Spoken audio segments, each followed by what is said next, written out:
something about hemp. So I doubt, that's not going to be below. It's probably going to be in that building, but Yeah. I don't know. Somebody responded to that. I don't remember who it was. And Well, it's been so long since I haven't been. Well, this summer I'm going to go back. I want to see all of the sites. well, Obviously, I want to meet Ira. Okay. yeah, Because Ira's already said it. I mean, and seeing that one photograph, there's that backup generator. Hell, if I have to, I'll bring a backup generator. right. And all the lights. So. Yeah, that would be awesome to see it like that. I mean, granted, I'm not going to dive it, but I mean, that may be something for the future, what this guy's going to do. And I want to know how I asked Ira, I said, who's cutting the deal with, he wasn't, his family wasn't. So it's got to be the folks he was subletting to that did a lot of the salvage. Right. So I don't. Well, But it should be interesting of all the pictures. Oh, yeah. Well, my understanding, I think it's only one silo that they dive, and you can look to where the escape shaft, where the ladder's coming down. The sand is up. The sand's up like 6-7 feet, and you can barely see the top of the utility tunnel. So it's like maybe the other two launchers and utility tunnels aren't flooded. At least not to that degree. That is a damn good point. I'm going to ask Ira that. But I'm going to make the introduction. You've got his email. I sent it to you in the forwarding of the email. Right. I'm going to go ahead and mention to him that I'm talking to you, so there's an introduction made. He's a super guy to talk to, Bryce. I really enjoy talking to him. And God, we talked a couple hours. Oh, did you? So that goes to tell you the first time we, I was just like, wow. Well, he wrote me and he says, my family owns the Royal City site. And I'm like, no shit.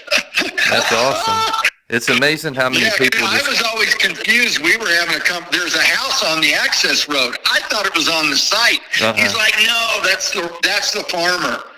And I said, okay, because I remember that as a kid. All right? And so we were laughing about all the old times. And see, it was his dad and his uncle that bought that site at auction. Damn. His uncle's dead now. That's what he told me. So, but I just want to, I so badly want to get all the pictures. I mean, there's a side of me that, damn it, I'd love to pump that son of a bitch. Yeah. I mean, you know what I mean? I'll pay for it. With all that crib. I'll pay for the electricity. You follow me? Yeah.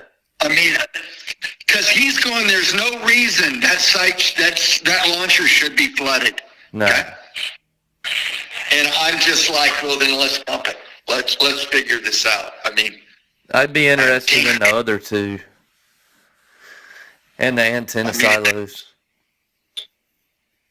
He's just pretty sure that all of the launchers have water the way they remove the LOX tanks off the back of and they never backfilled or sealed the opening, so all of the rainwater just comes right in. Damn. Okay. But my argument still stands is, okay, how much water do we have in there? I mean, look, Bryce, when I pumped 3, right, I pumped 1.5 million gallons, okay? Right. It took a month, man. I was pumping 6 feet a day. Damn. Okay. It's nothing to it. It's brain dead, right? Yeah. I mean, we could do this. I mean, I want to run that idea by him, and see what he says. I mean, shit, I'll run down to a feed store and go buy a deep well pump and just discharge line and electricity and the electrical line, and let's pump this bad boy. Well, what's to lose? I mean, if you want it filled back up. Worst case scenario is hey, let's, for shits and grins, let's see how this thing works out, man. Yeah. I don't know why not. I mean, there's just a side of me that, and if it's all 3 launchers, okay, I'll buy 3 pumps. Damn. No problem. You know what I mean, right? Just let's knock this bad boy out. Yeah, it'd be awesome to see, especially with all that crib structure. Well, it's going to be like Batum, and I don't understand why they never. See, I got Walter. Walter came through, and his wife, Walter Silva. I've known Walter for years. Right. Yeah, I seen the pictures way back.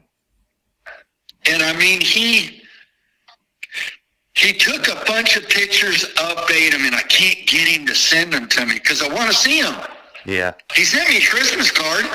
I mean, he's holding because out. He and his wife were out here and stayed in their motorhome. And, you know, we went all through the sites. I took him here, and then we went to Site 10. And how old is he now? Oh, God. He looked to be about 40 or maybe 45 in Siloworld. Well, he's older now. I'm older. I'm 61, so he's in his 50s. Oh, I got you. I mean, I think I'm maybe 10 years older than he is. Well, what connection did he have to Batum back then? His wife grew up there, around Spokane where the Atlas F's were. Right.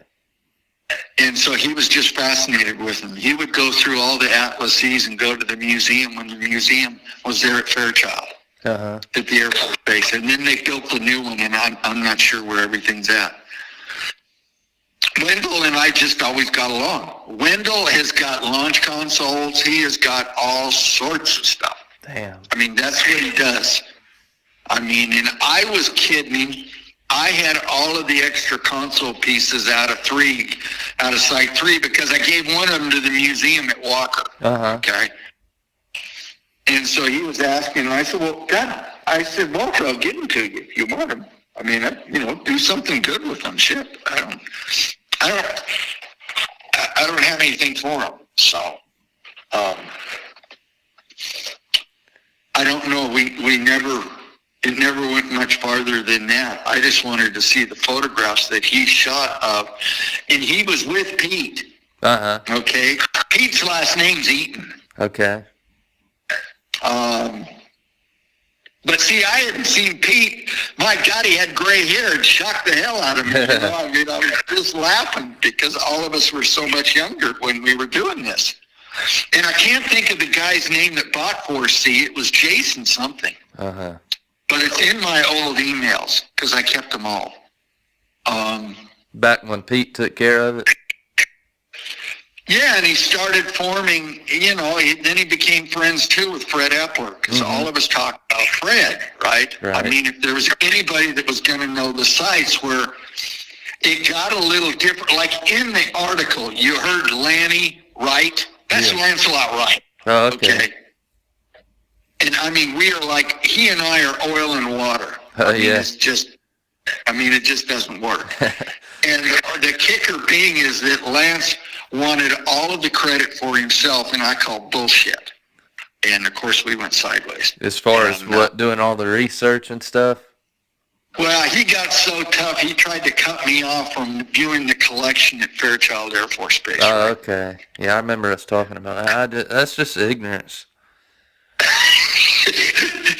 Bill Hewitt got involved and got a hold of the Inspector General of the U.S. Air Force, and I was given a letter that I could view any piece of I wanted. Yeah. So, I mean, it's really kind of funny. But anyway, to hear Lance talk, I got a kick out of that, okay? Because he was quoted in that article you sent me. There is another article. I used to have it I can see it as a kid growing up. It was on my bulletin board in my bedroom. My aunt sent it to me. Oh, and the guy killing his wife, that's a true story. Yeah, I remember you saying that, and then when I read that. But see, I didn't think it was Warden. I kept thinking it was Batum. Damn. And it said that boy. More to the story. Well, that boy fell to his death there too. Well, I knew the boy did. What did it? It didn't really clarify what do you think he was rappelling down that was so high that he could fall to his death? He was going into the powerhouse and he slipped and fell. Well, where was he accessing? How was he doing that? Remember they cut the opening in the top of the roof of the powerhouse at Batum. It's open. Yeah, I thought this was on the Warden article though. No,